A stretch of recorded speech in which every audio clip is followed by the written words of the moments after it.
berlangsung di dalam nama Allah Bapa, nama anaknya Yesus Kristus, dan nama Roh Kudus pencipta langit dan bumi. Amin.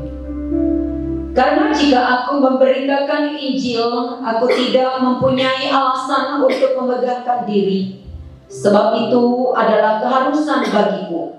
Celakalah aku jika aku tidak memberitakan Injil. Marilah kita berdoa.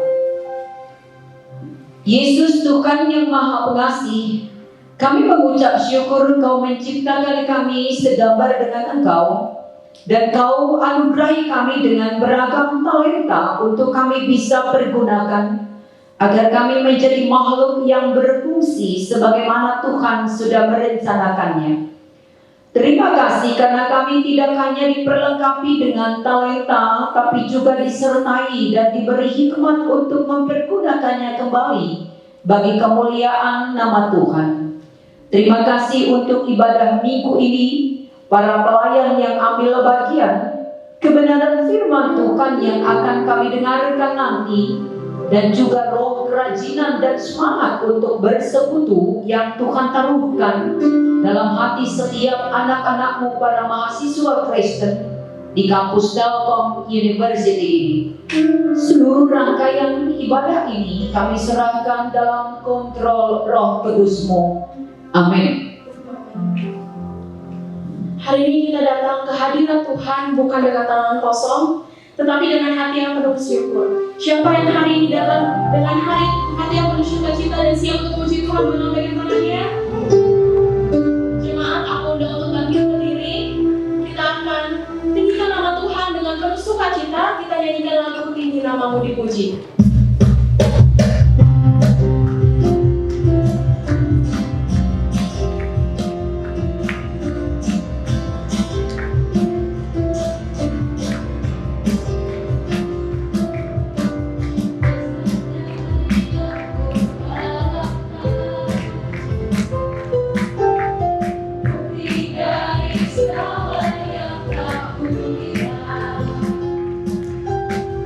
Iman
kita, apapun yang kita hadapi.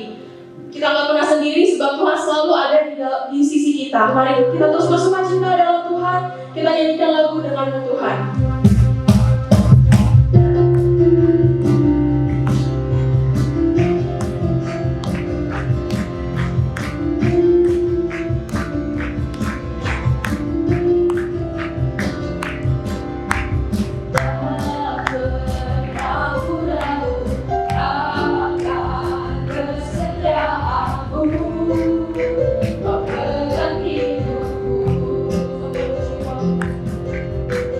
Seperti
Namun lebih dari sekedar menikmati kehadirannya, kita juga rindu untuk dibentuk olehnya seperti bejana. Kita mau menyerahkan hidup kita untuk selalu dibentuk seturut kehendak Tuhan. Mari kita bawa hati kita dalam penyembahan dan datang kepada Tuhan dengan kerendahan hati. Kita nyanyikan lagu bejana.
Kita akan membaca nats pembimbing kita untuk minggu ini dari kitab Injil Matius pasal 25 ayat 14 hingga ayat 30 secara responsorial. Perumpamaan tentang talenta. Sebab hal kerajaan surga sama seperti seorang yang mau bepergian ke luar negeri, yang memanggil hamba-hambanya dan mempercayakan hartanya kepada mereka. Yang seorang diberikannya 5 talenta, yang seorang lagi 2, dan seorang lagi 1, masing-masing menurut kesanggupannya, lalu ia berangkat. Segera pergilah hamba yang menerima 5 talenta itu. Ia menjalankan uang itu lalu beroleh laba 5 talenta. Hamba yang menerima 2 talenta itu pun berbuat demikian juga dan berlaba 2 talenta. Tetapi hamba yang menerima 1 talenta itu pergi dan menggali lubang di dalam tanah, lalu menyembunyikan uang tuannya. Lama sesudah itu pulanglah tuan hamba-hamba itu lalu mengadakan perhitungan dengan mereka. Hamba yang menerima 5 talenta itu datang dan ia membawa laba 5 talenta. Katanya, Tuan, 5 talenta Tuan percayakan kepadaku. Lihat, aku telah beroleh laba 5 talenta. Maka kata tuannya itu kepadanya, baik sekali perbuatanmu itu, hai hambaku yang baik dan setia. Engkau telah setia dalam perkara kecil, aku akan memberikan kepadamu tanggung jawab dalam perkara yang besar. Masuklah dan turutlah dalam kebahagiaan Tuanmu. Lalu datanglah hamba yang menerima 2 talenta itu. Katanya, Tuan, 2 talenta Tuan percayakan kepadaku. Lihat, aku telah beroleh laba 2 talenta. Maka kata tuannya itu kepadanya, baik sekali perbuatanmu itu, hai hambaku yang baik dan setia. Engkau telah setia memikul tanggung jawab dalam perkara yang kecil, aku akan memberikan kepadamu tanggung jawab dalam perkara yang besar. Masuklah dan turutlah dalam kebahagiaan Tuanmu. Kini datanglah juga hamba yang menerima 1 talenta itu dan berkata, Tuan, aku tahu bahwa Tuan adalah manusia yang kejam, yang menuai di tempat di mana Tuan tidak menabur, dan yang memungut dari tempat di mana Tuan tidak menanam. Karena itu, aku takut dan pergi menyembunyikan talenta Tuhan itu dalam tanah. Ini terimalah kepunyaan Tuhan. Maka jawab tuannya itu, hai kamu hamba yang jahat dan malas. Jadi kamu sudah tahu bahwa aku menuai di tempat di mana aku tidak menabur, dan memungut dari tempat di mana aku tidak menanam. Karena itu, sudahlah seharusnya uangku itu kau berikan kepada orang yang menjalankan uang, supaya sekembaliku aku menerimanya serta dengan bunganya. Sebab itu ambillah talenta itu daripadanya dan berikanlah kepada orang yang mempunyai 10 talenta itu. Karena setiap orang yang mempunyai kepadanya akan diberi sehingga ia berkelimpahan. Tetapi siapa yang tidak mempunyai, apapun juga yang ada padanya akan diambil daripadanya. Ayat 30 bersama-sama. Dan campakkanlah hamba yang tidak berguna itu ke dalam kegelapan yang paling gelap. Di sanalah akan terdapat ratap dan kertak gigi. Demikianlah firman Tuhan. Berbahagialah orang yang mendengar, merenungkan dan melakukan firman Tuhan dalam kehidupannya sehari-hari. Amin. Amin.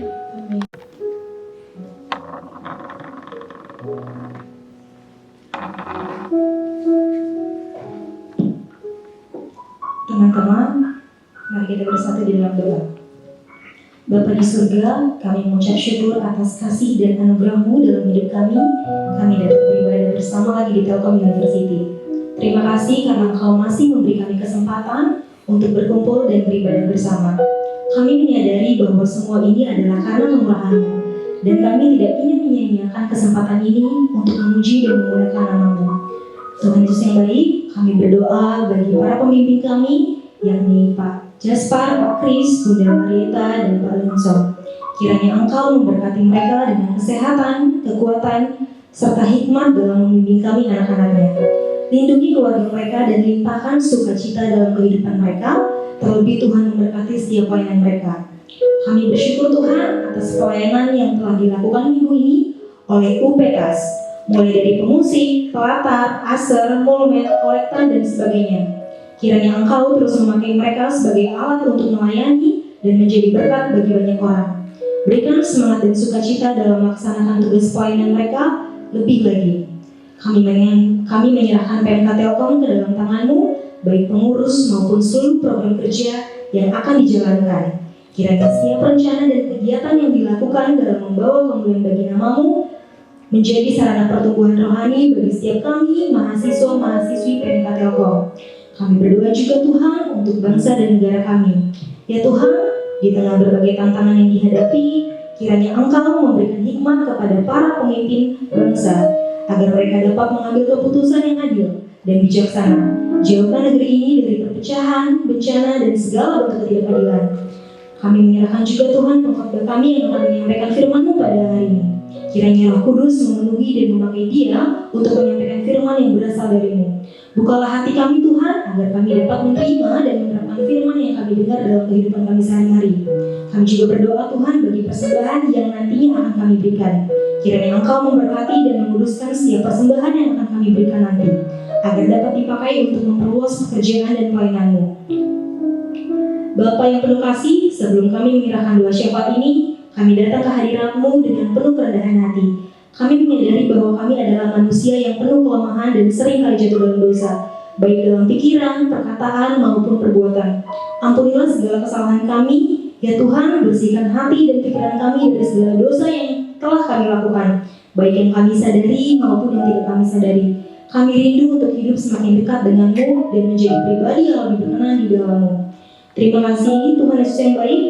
Hanya di dalam nama Tuhan Yesus Kristus kami berdoa dan mengucap syukur. Haleluya. Amin.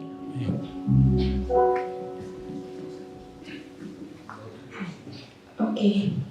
Sebagai manusia kita nggak pernah luput dari dosa dan kesalahan.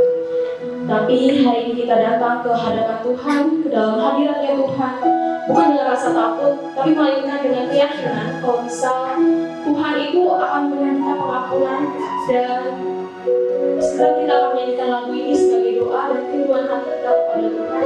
Kita nyanyikan lagu Tuhan Ampuni.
berdoa dan dalam kerendahan hati kita bersama-sama berdoa memohon ampun untuk setiap dosa dan kesalahan yang telah kita lakukan.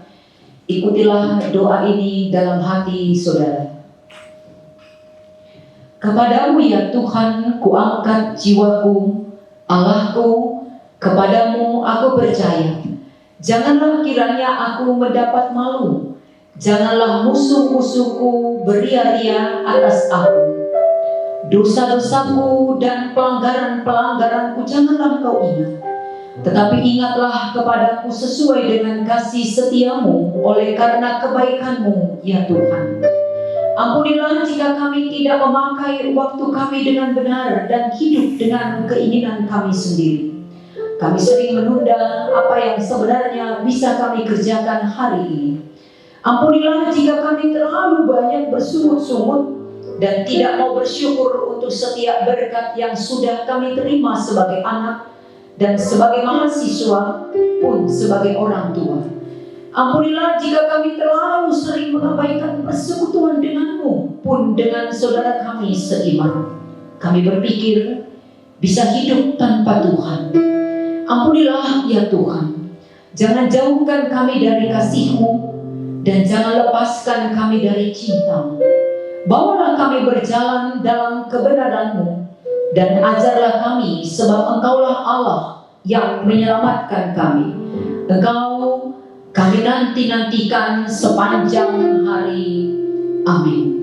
Marilah kita bangkit berdiri dan mengucapkan pengakuan iman rasuli sebagaimana saudara kita seiman di seluruh dunia menyatakannya, kita mengucapkannya. Aku percaya kepada Allah Bapa yang Maha Kuasa, Khalik langit dan bumi, dan kepada Yesus Kristus, Anaknya yang tunggal, yang dikandung dari Roh Kudus, lahir dari anak darah Maria, yang menderita sengsara di bawah pemerintahan Pontius Pilatus, disalibkan, mati dan dikuburkan, turun ke dalam kerajaan maut. Pada hari yang ketiga bangkit pula dari antara orang mati, naik ke surga, duduk di sebelah kanan Allah Bapa yang Maha Kuasa. Dan dari sana Ia akan datang untuk menghakimi orang yang hidup dan yang mati. Aku percaya kepada Roh Kudus, gereja yang kudus dan am, persekutuan orang kudus, pengampunan dosa, hidup yang kekal. dan hidup yang kekal. Amin. Silakan duduk saudara.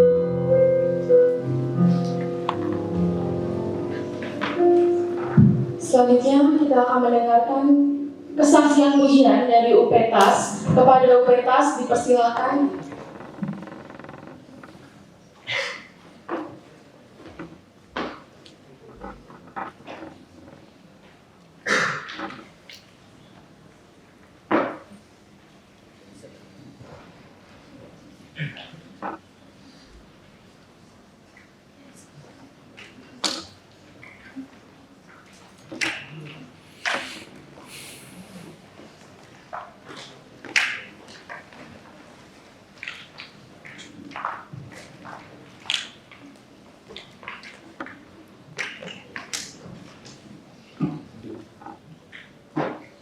Shalom bagi kita semua.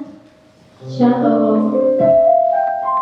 Saya akan membagikan kesaksian tentang kebaikan Tuhan, bagaimana Tuhan menuntun kehidupan saya untuk menemukan pertolongannya dalam hidup saya. Sebenarnya kebaikan Tuhan ini yang tokoh utamanya itu bukan saya, melainkan ibu saya. Namun kebaikan Tuhan ini diceritakan oleh ibu saya kepada saya, bagaimana Tuhan menuntun ibu saya untuk menemukan Dia.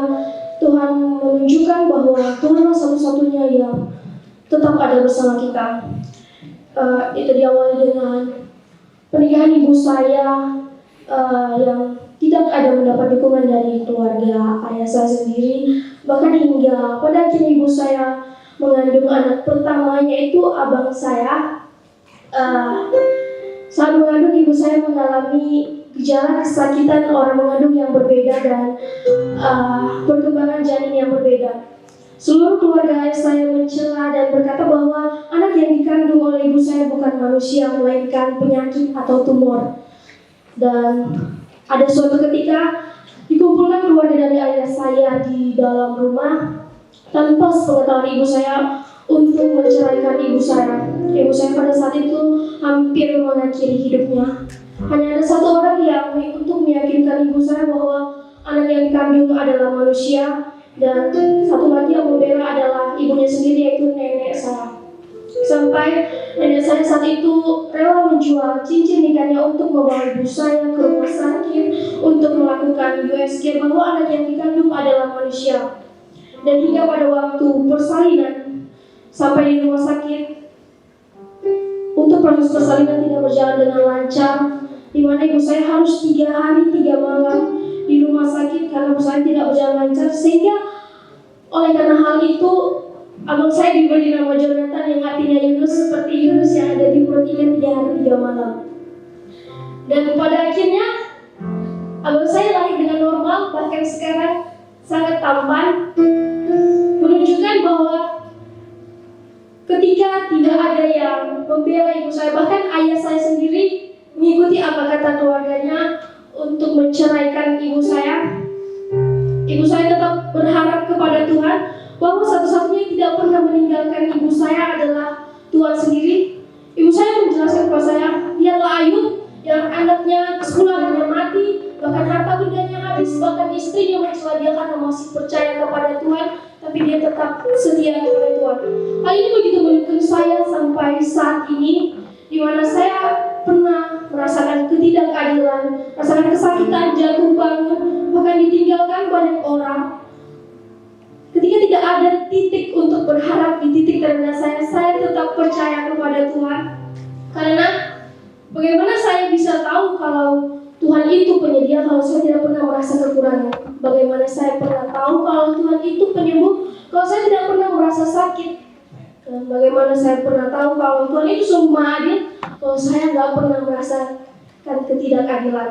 Ada satu ayat yang menjadi pegangan saya sampai sekarang. Habakuk 3 ayat 17-19. Meskipun pohon ara tak ada buahnya dan pohon anggur tak ada anggurnya, biarpun panen zaitun menemui kegagalan dan hasil gandum di ladang mengecewakan, walaupun domba mati semua dan kandang ternak tiada isinya, aku akan bergembira selalu, sebab Engkau Tuhan Allah penyelamatku. Engkau memberi aku kekuatan seperti kaki rusa, kakiku Kau kokohkan, Engkau membimbing aku supaya aman waktu berjalan di pegunungan. Demikian cara Tuhan untuk menuntun saya, bagaimana Tuhan mengajak saya untuk menemukan Dia. Jadi teman-teman semua, mungkin pergumulan setiap kita itu berbeda, tapi percayalah segala sesuatu mendatangkan kebaikan, segala sesuatu itu Tuhan izinkan terjadi atas hidup kita untuk mengajak kita menemukan Dia. Dan di akhir saya akan mengundang teman-teman dari UPTAS untuk menaikkan lagu pujian yaitu Gloria.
give you praise for all that you are.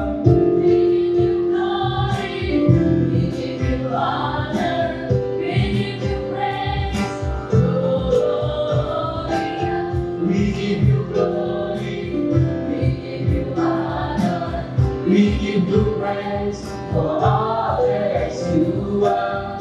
We give you glory, we give you honor, we give you praise. Gloria,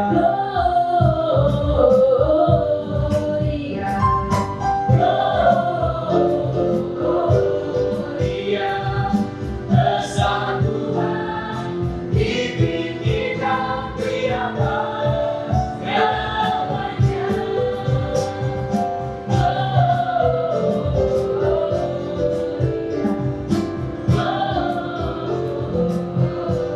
Gloria, Sang Tuhan, ditinggikan pujinya. Gloria, pujian, Gloria, pujian, Gloria.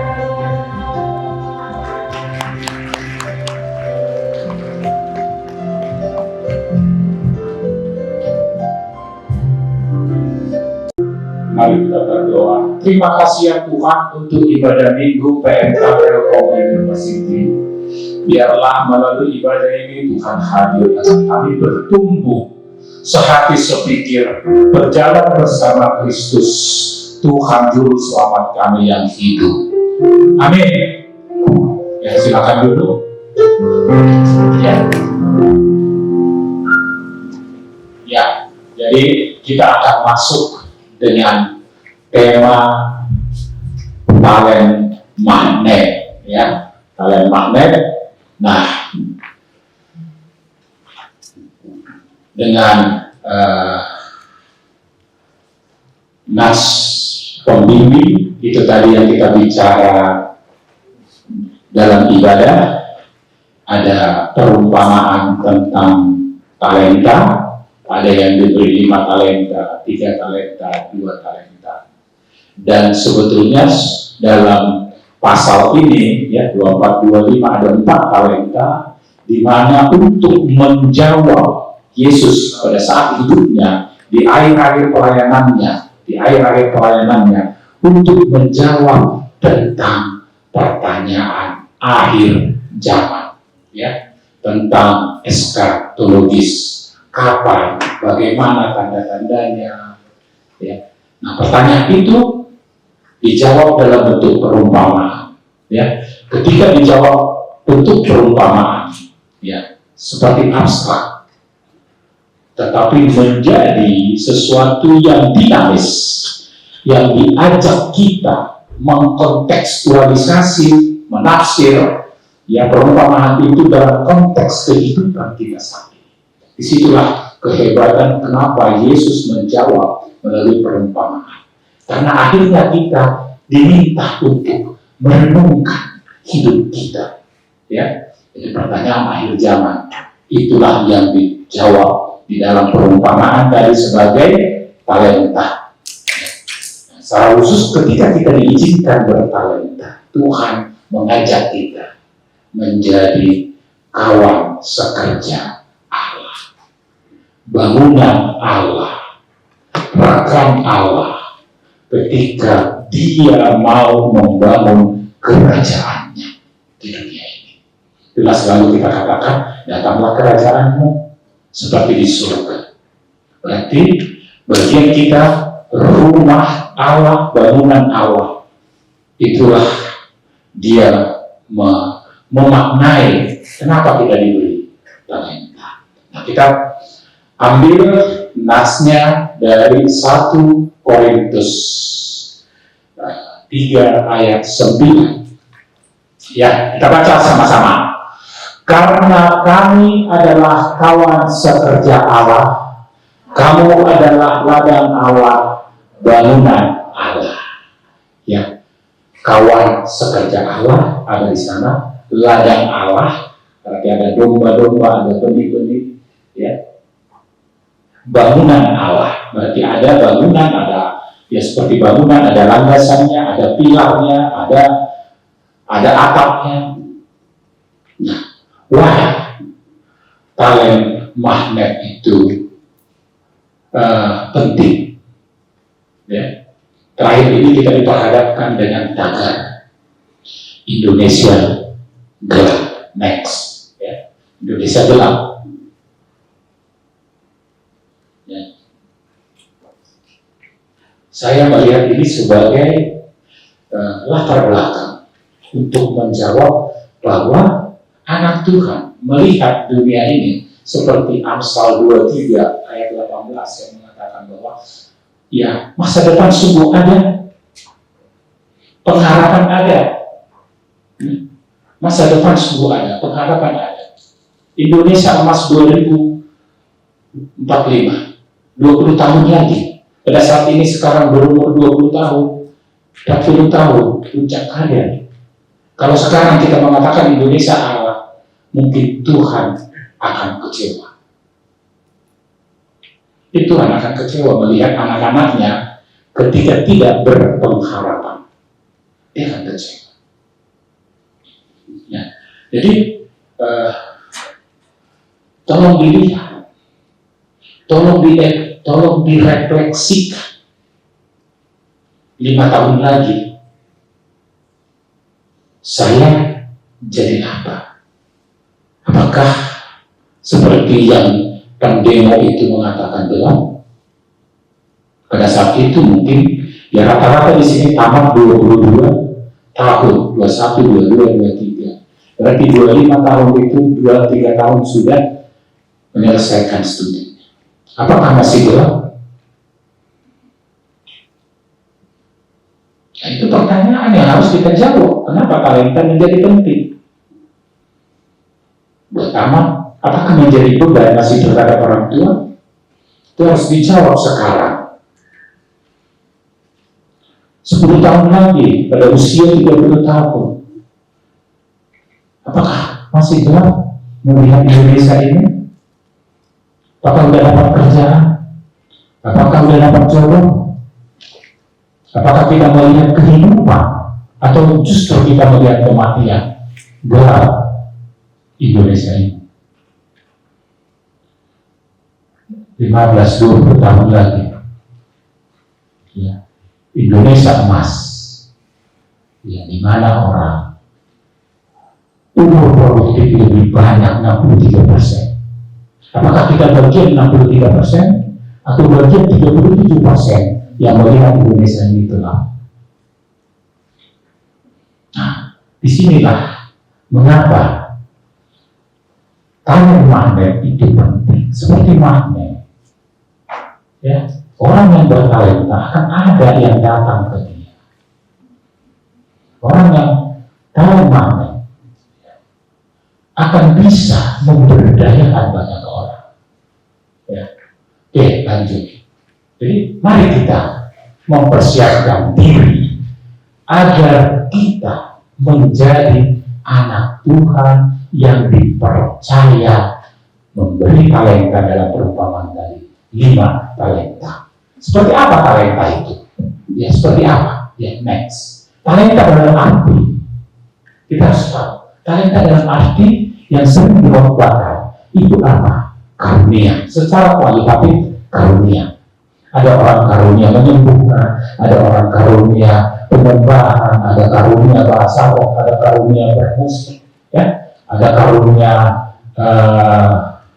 macam-macam. Kebanyakan ditafsir sebagai karunia, ya, sebagai karunia. Talenta dalam arti yang next slide. Tapi kita mau melihat teks tadi, ada kata uang di situ.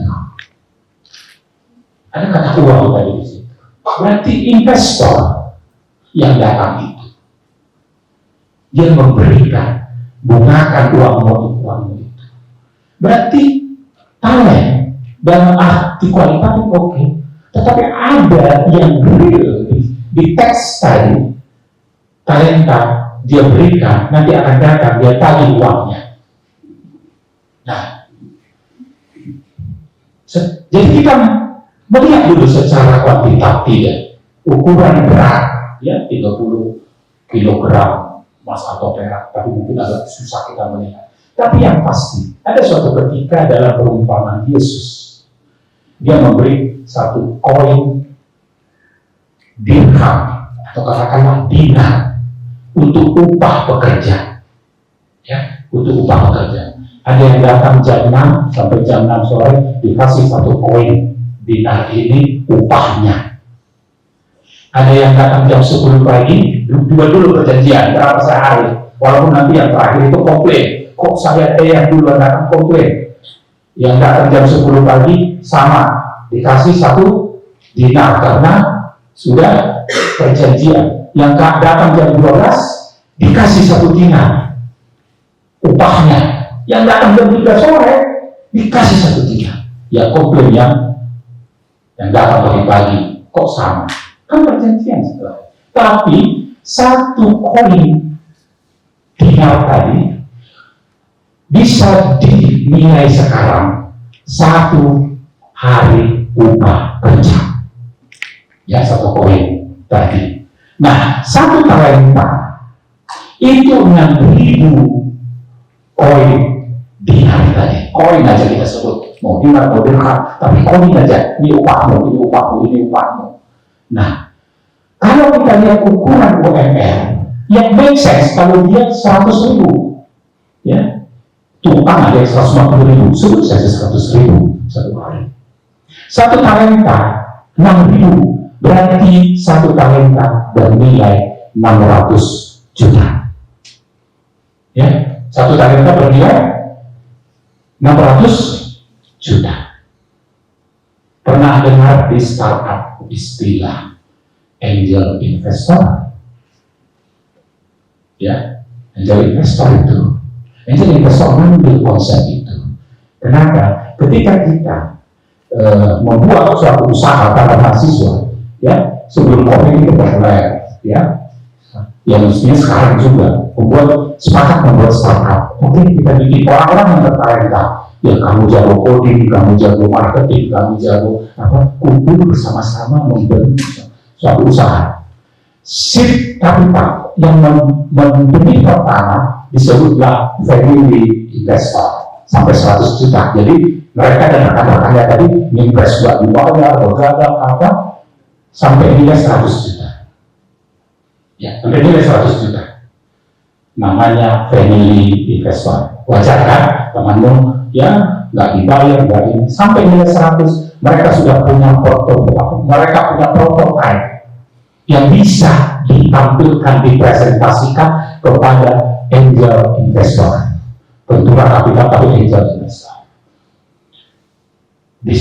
Dilakukanlah yang namanya pitching, ya, mungkin populer, presentasi. Istilah pitching itu diambil dari permainan golf. Ya, golf tee off dari sini. Pitching itu green, ada bendera, ada lubang, itu green.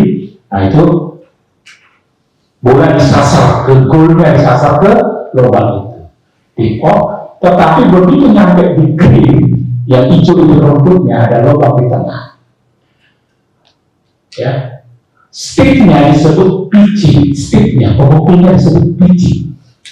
Ya, pitching itu namanya.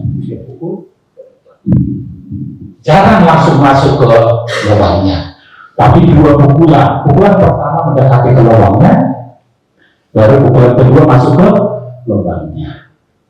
Nah, ketika si startup tadi ketemu angel investor, melihat bahwa proposalnya dipresentasikan paling tinggi 2 kali presentasinya. Kalau ketiga jangan harap, syukur-syukur sekali. Dia mau berinvestasi di portofolio, menambah 0 dari 100 sampai ke 1 miliar. Jadi 600 juta setara dengan angel investor berinvestasi di portofolio. Ya nggak pernah dengar nih faktanya, saya juga baru ilham. bagaimana mengkuantisasi ini menjadi investor? Ternyata ya kenapa disebut sebagai malaikat investor? Ya datang, oke saya investasi. Saya kasih 1 miliar. Nanti kita ketemu lagi. Terakhir, apakah kamu bisa scale up? Scaling. Kalau scaling, nanti saya datangkan lagi investor seri A, tambahin nolnya. Antara 1 and 10 datang, dia datangin lagi investor ventura capital. Seri A namanya, dalam dunia startup. Oke, ternyata sudah memiliki revenue stream, memiliki value. Dia datangin seri B. Antara investor yang bernilai 10M sampai tambahin 0, 100M. Oke, ternyata ini bisa info. Itu bisa tembus 1B. Itulah yang disebut unicorn. Bahkan bisa sampai 10B. Dekakon. Ini dunia diambil sama investor ventura capital yang menyebut dia menjadi angel investor. 600 juta tadi setara dengan konsep tadi dia tanam uangnya, dia tidak datang. Apakah kamu tumbuhkan? Apa kamu kaburkan?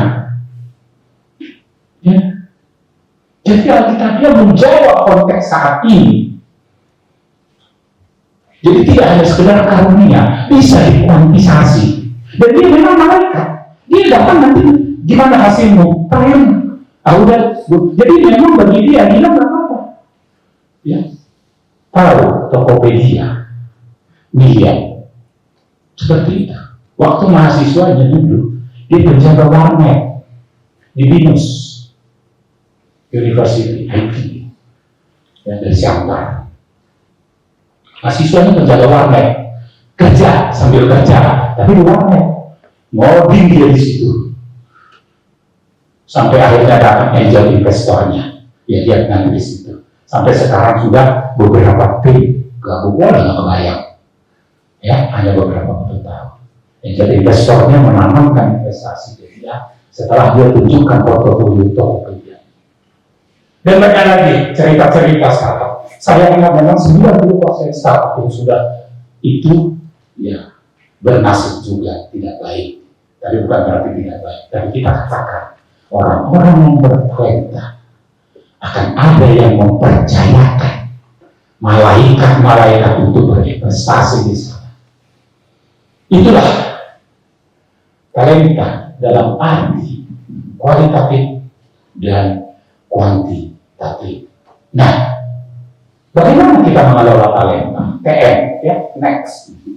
Ya, tadi kita sudah bicara talent magnet, ya. Jadilah bertalenta. Orang akan senang. Orang-orang bertalenta magnet itu akan senang. Ya, kalau dia misalnya jadi pemusik, jadi arranger, yuk kita cover lagu. Itu udah ciri-cirinya. Ya, ciri-cirinya. Tapi ya puji Tuhan saya punya anak, saya senang kalau dua bertalenta itu luar biasa, ya musik. Oke, kalau mapping di sinilah dipetakan orang yang paling magnet, ya tadi dia mampu memetakan kamu di sini, kamu di sini, kamu. Mana yang menjadi high flyer, yang betul-betul ini bisa terbang dan menerbangkan. Ya.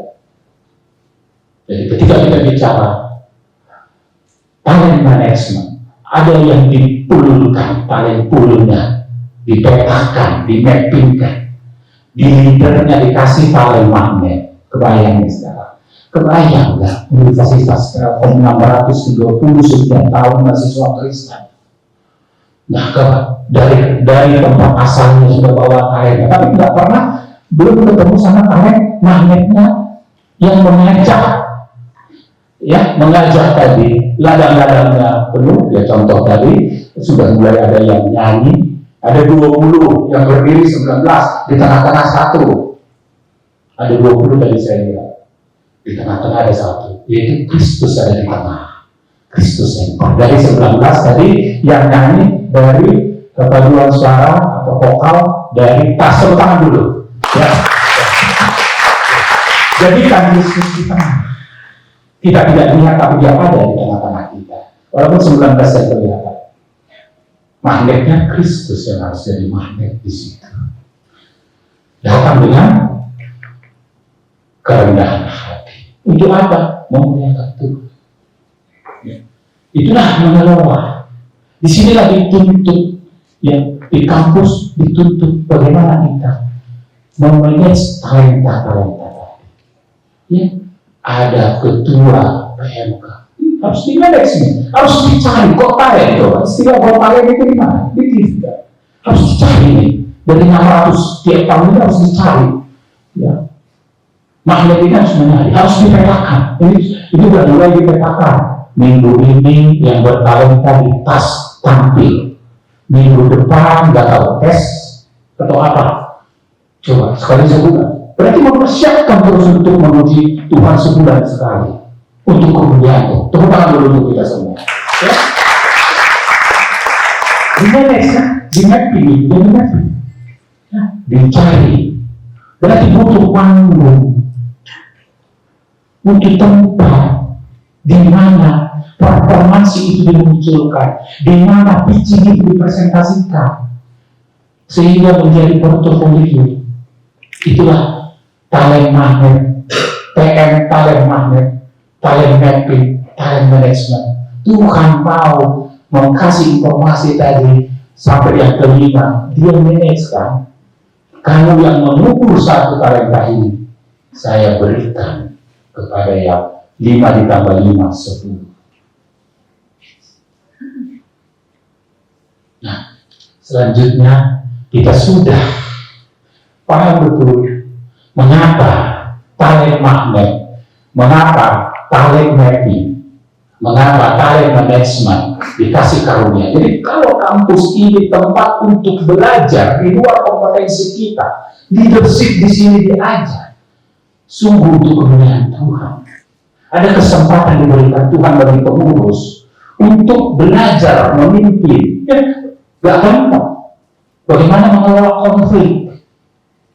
Ya, bagaimana mengelola konflik? Bagaimana tadi? Jadi begitu sudah dikumpulkan orang bertalenta, ya, potensi konflik tinggi, karena keakuannya tinggi, mau eksistensinya tinggi. Nah, di sini ada kepemimpinan yang harus dilatih. Bersungguh orang yang mau terpanggil melayani, mau terpanggil memimpin, Tuhan akan tambahkan talenta-talenta lain kepadanya. Disitulah kesempatan Tuhan percaya kepada perkara-perkara kecil. Orang yang setia dalam perkara-perkara kecil, maka Tuhan akan tambahkan perkara-perkara yang besar. Next, kita bicara untuk apa kita dikasih talenta. Untuk, tadi kita bicara 1 Korintus 3 ayat 9. Ya, kita ladangnya Tuhan, kita bangunan Tuhan. Ya, jadi 1 Korintus 3 ayat 9, kita ladangnya Tuhan, kita bangunan Tuhan. Nah, sebagai bangunan Tuhan, ya, Tuhan mau Kristus sebagai pusat. Ya, kalau dia bangunan, ada fondasi kan? Kalau dibangun lantai 2, lantai 3, sama fondasinya? Tidak. Ya, nggak sama kan? Besinya nggak sama. Nah, kita mau nggak ada bangunan-bangunan lain? Kristus harus menjadi landasan. Kristus harus menjadi landasan. Ya, itu tertulis dari Kristus menjadi landasannya. Persekutuan kita itu harus Kristus menjadi landasan. Nah, Tuhan mau kita membangun karakter kita dan kompetensi kita. Jelas, aku tinggalkan karakterku, jadilah seperti aku. Menjadi serupa dengan Kristus. Karakter Kristus. Tapi di mana karakter itu dibangun bertumbuh? Di mana ladangnya? Gak bisa dipungkiri, keluarga adalah tempat pertumbuhan pertumbuhan yang pertama dari kecil. Ya, karakter itu pertama dari keluarga. Agar apa? Ya kan pertumbuhan sehati, sepikir, seperti lagu tadi, sejalan, sepaham, mulai dari lingkungan keluarga. Kemudian lingkungan komunitas. Ya, ini komunitas kerajaan Allah. Gereja komunitas kerajaan Allah. Komunitas kerajaan Allah ketika Kristus menjadi landasannya, menjadi landasan dari bangunan itu. Ya, kalau bukan Kristus jadi landasannya, bukan komunitas kerajaan Allah. Komunitas kerajaan Allah ya ada di sini, ya ada di gereja, ada di rumah yang membangun karakter serupa dengan Kristus. Maka kita dipercaya membangun kompetensi kita di kampus. Nah, bagaimana kampus juga menjadi komunitas orang percaya berdiri sana, sehingga kita dapat orang yang punya akal budi, yang memiliki kemampuan. Karena apa? Tadi di talenta itu, dia ada yang dikasih 5, ada yang dikasih 2, ada yang dikasih 1. Apa dasarnya? Kemampuan. Teks mengatakan begitu. Kalau masih ingat tadi teksnya, Yesus, si investor, Yesus dalam perumpamaannya memberi ke-5, ada yang ke-2, ada yang ke-1, atas dasar kemampuan. Ya, populer kemampuan itu adalah kompetensi, mampunya apa. Sehingga harus bisa dijawab. Saya di kampus ini harus berkarakter, punya kompetensi, saya mampu apa 3 tahun lagi keluar dari kampus ini, harus bisa dijawab. Kalau saya coding, programming apa yang mau saya kembangkan, saya menjadi expert, master. Oh, ini masa depan adalah kecerdasan buatan. Oh iya, saya harus kembangkan aplikasi ini. Walaupun tidak ada mata kuliahnya, kita harus bisa menjawab supaya kita nggak gelap.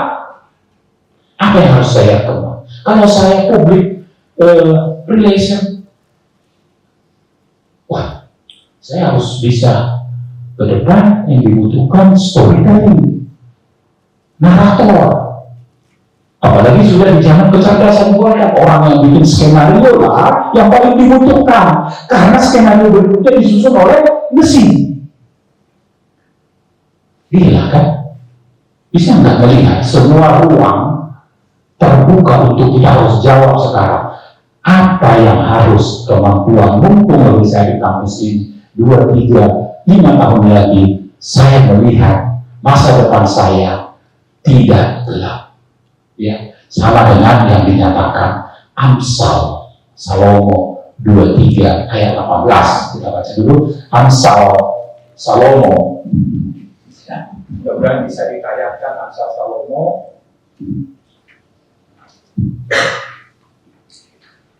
Amsal. Jadi cepat di handphone ya. Amsal 23 ayat 18. Ya. Amsal, kebiasaan pakai handphone ini jadinya. Ya.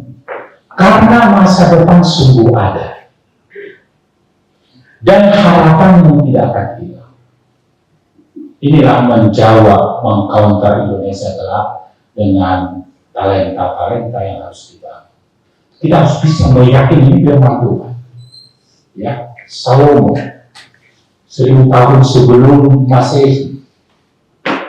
Ya, firman Tuhan hadir melalui Salomo yang mengatakan, karena masa depan sungguh ada, bukan gelap, dan harapanmu tidak akan hilang.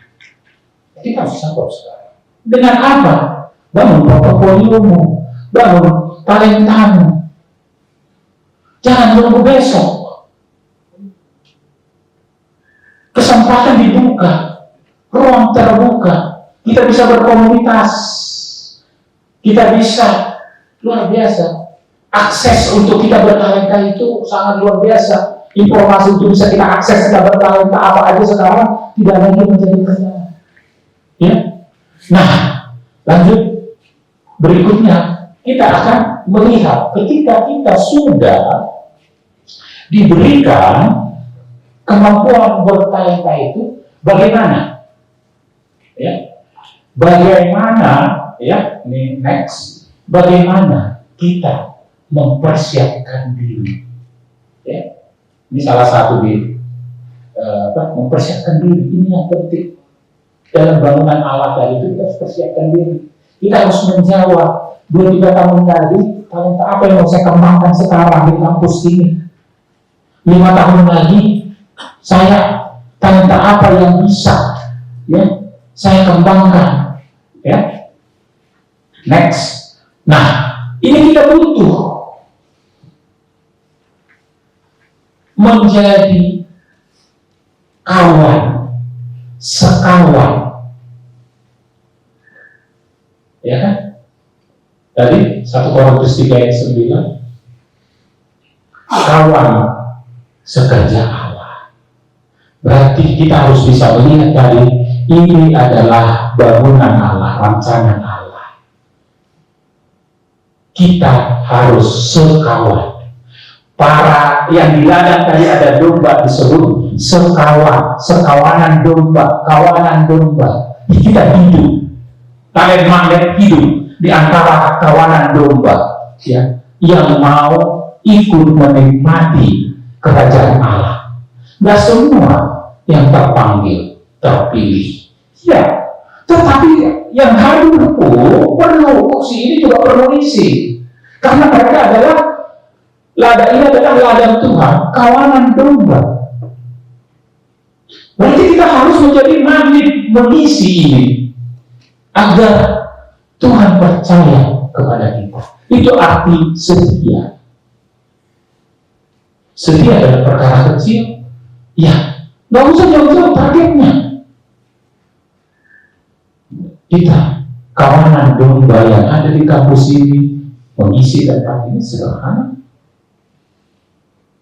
Setia, nggak usah satu, mencari temannya satu. Ini ada 150, ya, hampir penuh 300, di 350. Satu aja bawa domba yang ada di sini ini. Satu aja bawa temannya masing-masing komen. Ini adalah kawanan. Ini ladang Tuhan tadi. Teksnya mengatakan begitu. Ketika kita bicara, kawan sekerja Allah. Nggak tanggung jawab, nggak ada pengurus, nggak punya tanggung jawab. Domba punya tanggung jawab. Karena konsep talent magnet itu multiplier, melipat gandakan dirinya sebagai domba. Yuk, kita daripada kamu tidur aja, kalau kamu mau beribadah di gereja, silakan cari orang yang memang tidur. Itu aja carinya, satu. Udah, kita bagian dari kawan sekerja. Jangan berpikir, saya nggak punya talenta. Tidak. Ya, coba terpanggil dia, ya, yang bukan pengurus, membawa temannya, mengisi ladang Tuhan. Setia, S-nya itu setia. Kita setia melihat ini bangunan Allah. Ya, nah, ya, jadi jelas ya, yang domba ini kawanan domba bawa satu temannya minggu depan, itu setia. Ya, masalah yang penting setia itu apa? Saya berjanji kepada Kristus sebagai sentral, sebagai pusat, sebagai pengelola. Ya, karena dia lah milik. Ini semua milik, bukan milik kita, bukan milik mereka, bukan milik ketua, bukan milik budaya, bukan. Ini milik Tuhan. Bukan ada pemilik di sini. Apalagi pengurus, kalau dapat juga ganti. Setahun. Ya, jadi pemilik bangunan ini, pemilik ladang ini jelas siapa. Nah, kita setia, berarti gak usah berjanji ke temannya, berjanji kepada pemilik, karena talenta diberikan ke pemilik. Ya Tuhan, saya sebagai kawanan domba di sini bukan pengurus, saya berjanji mengajak teman sekosan saya yang tidur, tidak beribadah di hari Sabat, di hari yang engkau khususkan. Itu aja janjinya. Janji ini perjanjian kesetiaan kepada pemilik tadi. Gak usah tanya temannya, gak usah. Tetapi coba renungkan sekarang perjanjian kesetiaanmu. Karena Allah memilih orang-orang yang setia. Makanya sekawanan itu didandasi oleh setia sampai akhir. Dan jangan lupa, Kristus menjadi senternya, pusatnya. Ya, ini bangunan di mana landasannya itu Kristus. Kalau ada penyembahan itu untuk kemuliaan Tuhan. Kalau ada asal yang menyambut itu untuk kemuliaan Tuhan, karena Kristus menjadi senter. Kalau ada yang logistik, mulai dari kemarin capek katanya, tapi ya inilah saya senang. Nah, ya ada logistik. Pagi-pagi udah datang, dia ngantar aku, inilah pelayananmu. Jadi semua punya bagian. Ya, karena kitab Korintus itu memang penuh dengan friksi orang-orang yang bertanya. Ada yang ngaku-ngaku. Itu ada magnet. Apollos ada magnetnya, narik. Ya, narik. Ini narik. Magnet kan? Golongan Apollos, golongan Barnabas, karena magnet. Dan itu menjadi apolitisme, itu bahaya ketika bukan Kristus sebagai sentralnya. Ya, Kristus harus menjadi sentral. 1 Korintus 3 ayat 11 ya, kita eksposisi Korintus ini ya. Di ayat 11 dikatakan, karena tidak ada seorang pun yang dapat meletakkan dasar lain daripada dasar yang telah diletakkan, yaitu Yesus Kristus. Bukan saya yang ngomong, Kristus Kristus. Ya. Yesus melalui Paulus mengatakan, bangun bangunan kerajaan Allah.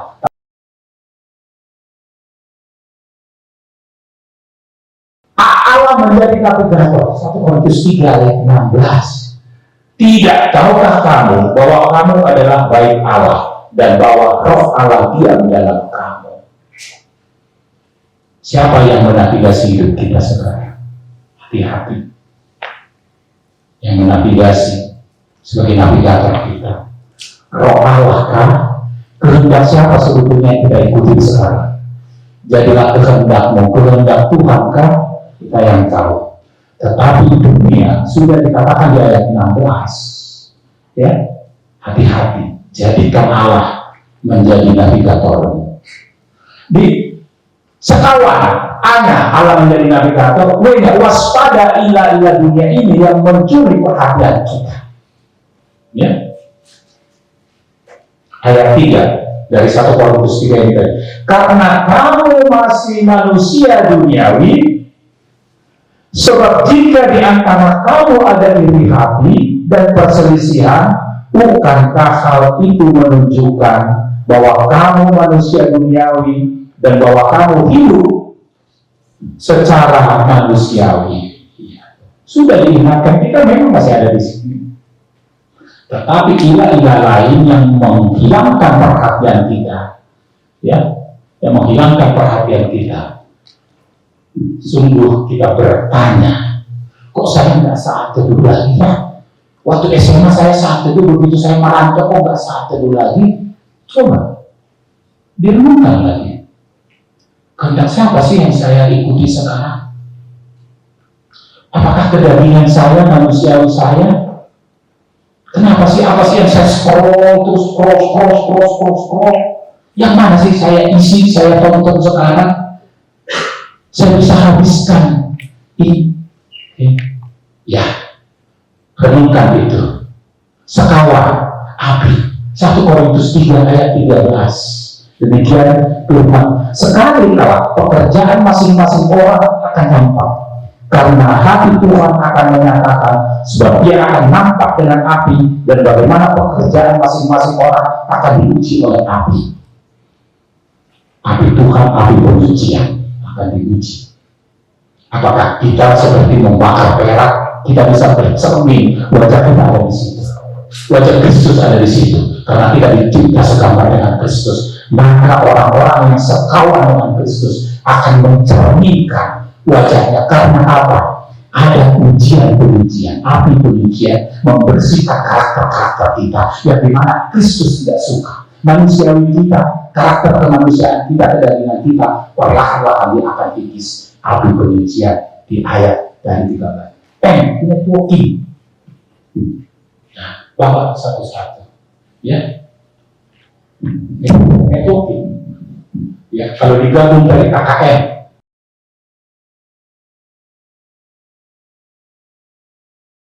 Karena kita bangun networking. Dalam kitab ini, ya, Paulus pun dalam catatannya setidaknya ada 16 kali yang menurut teman-temannya, ya, di Paulus sepelayanannya sebagai kawan sekerja.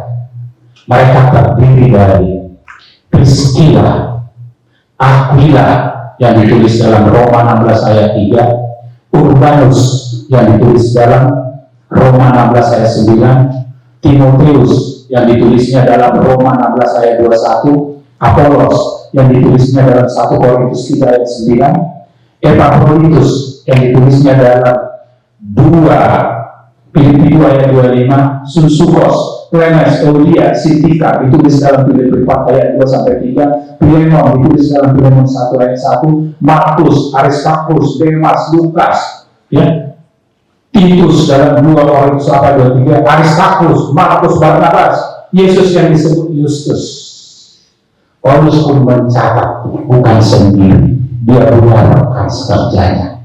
Oke, kita apalagi di zaman sekarang. Nah, selanjutnya kita sudah tahu how-nya, tapi kita diminta next, ya, diminta untuk menyadari ini bahwa sekawan setia, ya, next, Kristus sebagai pusat, Allah sebagai navigator, ya, sekawan, Allah navigator.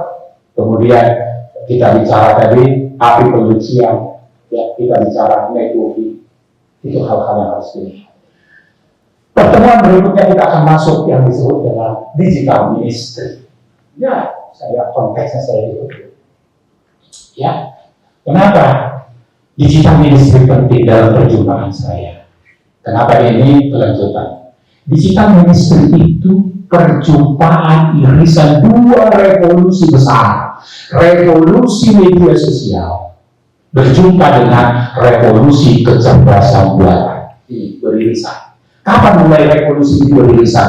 Ketika Meta AI launching. Dia Nexus, di launching menjadi Meta AI. Di situ sudah mulai beririsan. Oke. Nah, ketika dia beririsan, apa yang terjadi next di dalam gaya hidup digital kita, di dalam pelayanan digital ministry? Inilah menjadi latar belakang alasan saya why digital ministry penting. Kemudian yang kedua, kita punya, nggak tahu itu MPP televisi, media publikasi sama video televisi apa? Divisi. Coba bayangkan PMK itu punya divisi yang namanya media publikasi video. Saya pun punya singkatan sama, MPV. M itu harus punya misi. Ketika punya program yang namanya PMK 2025 punya program digital ministry, karena harus punya misi pengurus ini.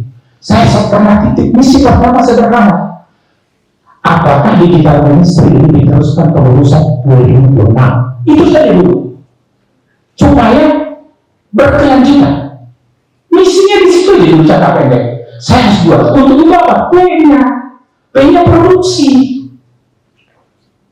Produksinya satu dimensi, teks. Medianya apa? Produksinya dua dimensi, gambar, infografi. Medianya apa? Produksinya video tiga dimensi, medianya apa? Video 1 menit, reels yang hanya untuk menyenangkan hati pikiran saja, atau video 1,5 jam.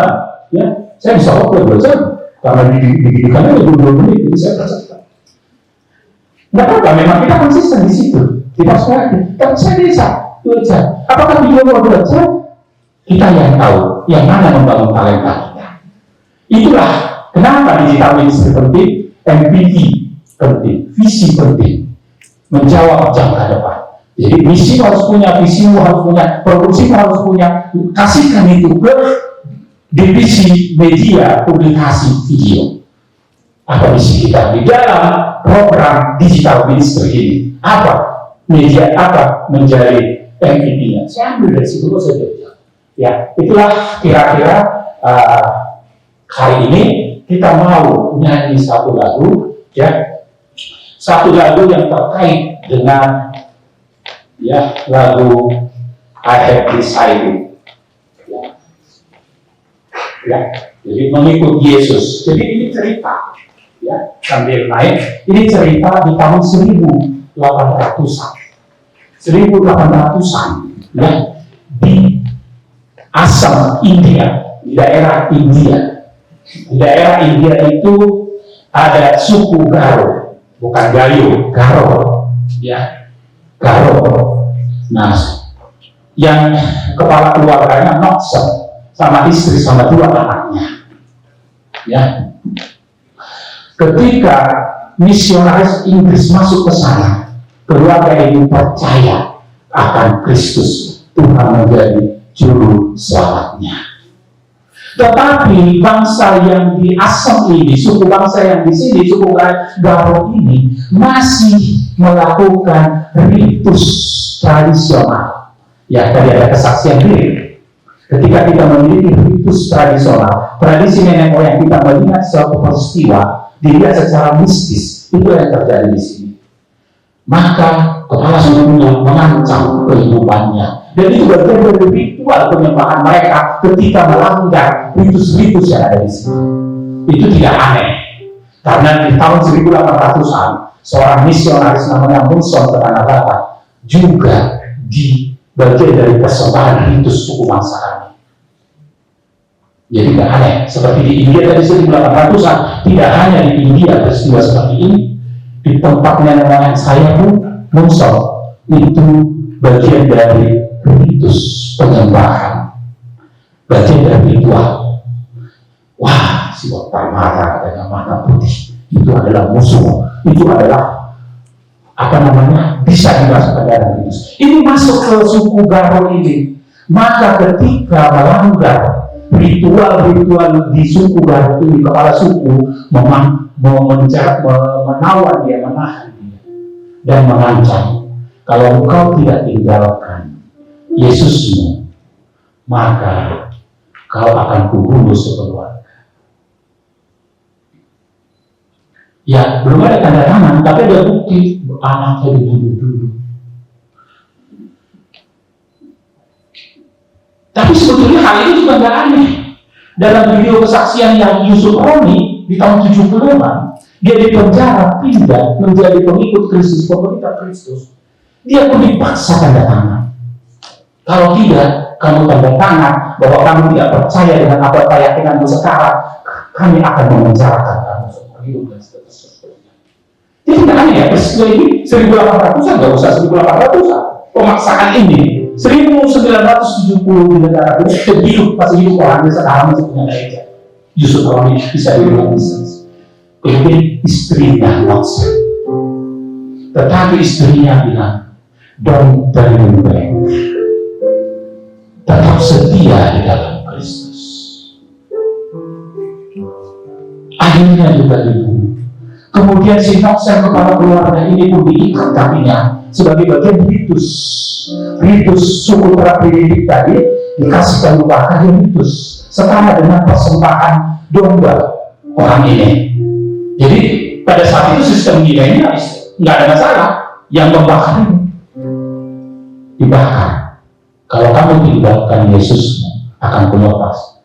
Tidak. Mengikut Yesus keputusan.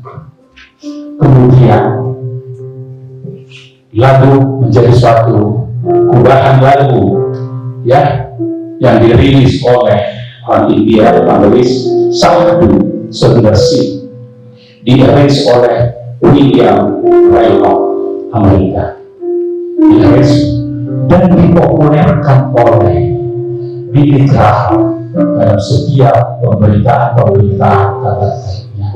Kemudian diterjemahkan ya ketika ayat saya mengikut Yesus keputusanku.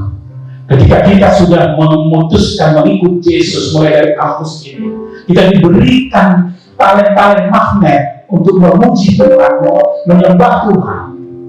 Jangan sekali-sekali berpindah haluan. Kita puji Tuhan, kita akhiri dengan lagu mengikut Yesus keputusanku.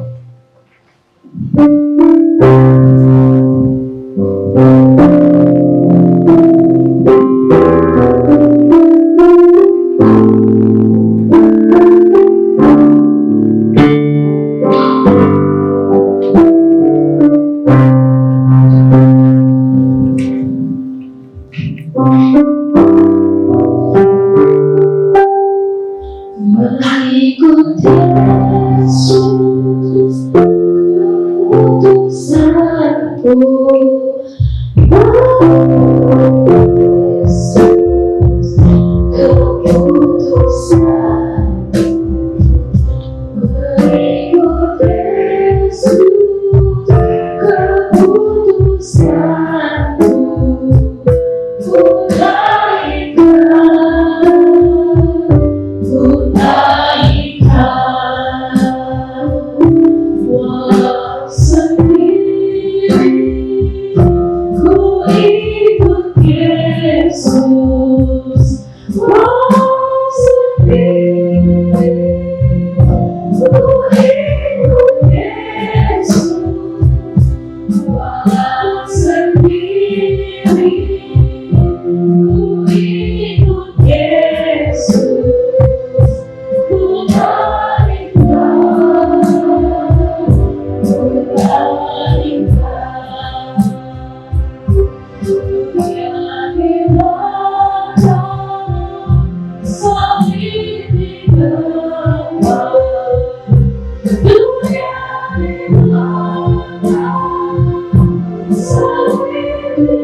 Terima kasih ya Tuhan, Engkau bukakan rahasia kami, mengapa kami harus menjadi kawan-Mu, sahabat-Mu, di dalam membangun kerajaan-Mu di dunia ini. Engkau panggil kami, mungkin kami masih kawanan domba, tapi kami kawanan domba juga terpanggil untuk membawa rakyat kami, untuk sama-sama hadir daripada tidur di kamar kosannya ya Tuhan. Semua punya tanggung jawab seturut dengan talenta yang Tuhan berikan. Tapi kami rindu ya Tuhan, tidak melihat Indonesia ini gelap, tapi seperti Amsal-Mu yang Engkau nyatakan melalui Salomo, masa depan sungguh ada, pengharapan sungguh ada. Inilah keyakinan kami ya Tuhan. Kami pegang janji-Mu ketika kami di kampus ini membangun kompetensi kami, membangun karakter kami ya Tuhan, sehingga kapanpun orang akan melihat wajah Kristus ada pada kami, pada anak kami ini, pada pengurus, pada pelayan, semua anak-anak Tuhan. Untuk itu Tuhan, kami mengucap syukur Engkau hadirkan juga Bunda Eka mendampingi anak-anak ini untuk menguatkan imannya, menjadikan Kristus menjadi landasan hidupnya, landasan komunitasnya Tuhan. Biarlah tangan Tuhan yang campur tangan, sehingga apapun yang menjadi tekanan kepada kami kelak di kemudian kami mampu mengatakan, aku tetap setia mengikut Kristus. Terima kasih ya Tuhan, kami serahkan hidup kami hanya dalam Kristus Yesus Tuhan kami. Amin.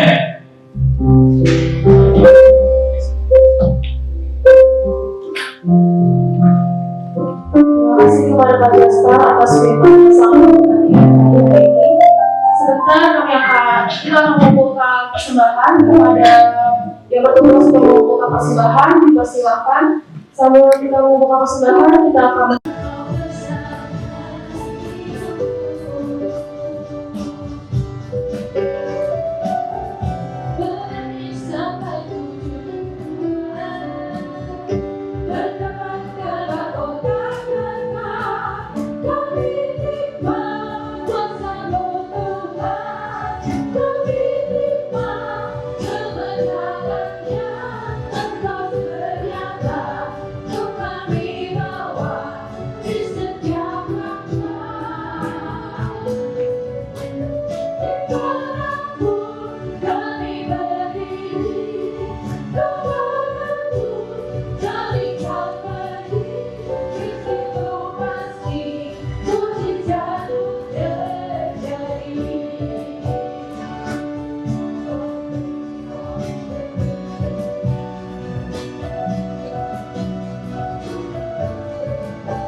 Terima kasih untuk persembahan yang sudah kami kumpulkan Kristus. Terima kasih untuk tangan-tangan yang telah memberi. Terima kasih karena kami percaya Tuhan akan menolong kami memakai kembali persembahan ini bagi kemuliaan nama Tuhan saja. Dengarkanlah kami ketika kami bersama-sama mengucapkan doa yang Tuhan ajarkan pada kami. Kita mengucapkan doa Bapa kami yang di surga. Bapa kami yang di surga, dikuduskanlah namamu, datanglah kerajaanmu, jadilah kehendak di bumi seperti di surga. Berikanlah kami pada hari ini makanan kami yang sesungguhnya, dan ampunilah kesalahan kami, seperti kami juga mengampuni orang yang bersalah kepada kami. Dan janganlah membawa kami ke dalam percobaan, tapi lepaskanlah kami dari yang jahat, karena Engkau punya kerajaan dan kuasa dan kemuliaan sampai selama-lamanya. Amin. Anugerah Tuhan kita Yesus Kristus, kasih setia dari Bapa Surgawi dan persekutuan Roh Kudus menyertai engkau sekarang sampai selama-lamanya. Amin.